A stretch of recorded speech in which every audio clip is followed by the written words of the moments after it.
Welcome to Daily English Vocabulary with Shelley.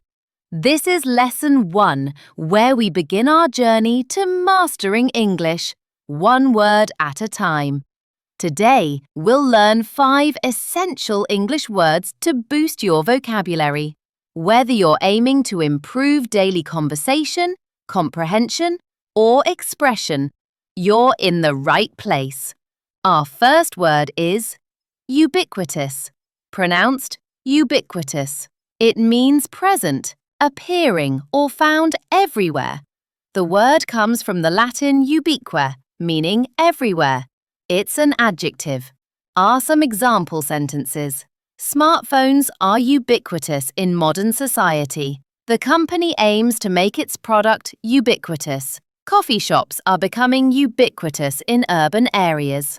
The second word is ephemeral, pronounced ephemeral. It means lasting for a very short time. It comes from the Greek word ephemeros, meaning lasting for a day. It's also an adjective. Look at some examples. The beauty of a sunset is ephemeral. Childhood memories can feel ephemeral.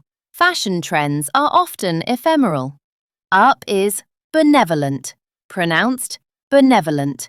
It means well-meaning and kindly. Charitable. Its origin is the Latin word benevolens, which means wishing well. This is an adjective as well. Low include, the benevolent donor funded a new hospital wing. Her benevolent smile comforted the worried child. The foundation is known for its benevolent work.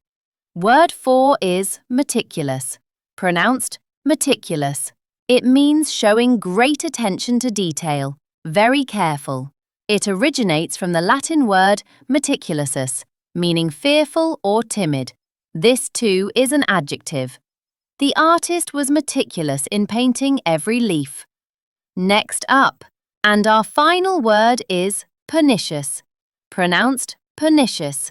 It means having a harmful effect, especially in a gradual way. The origin is Latin. Perniciousness, meaning destructive or ruinous. It is an adjective. Here's how to use it. The pernicious rumour damaged his reputation. You for learning with me, Shelley. If you found this video helpful, give it a like. Don't forget to subscribe to Daily English Vocabulary for more easy and effective vocabulary lessons. Leave a comment below using these words in your own sentences.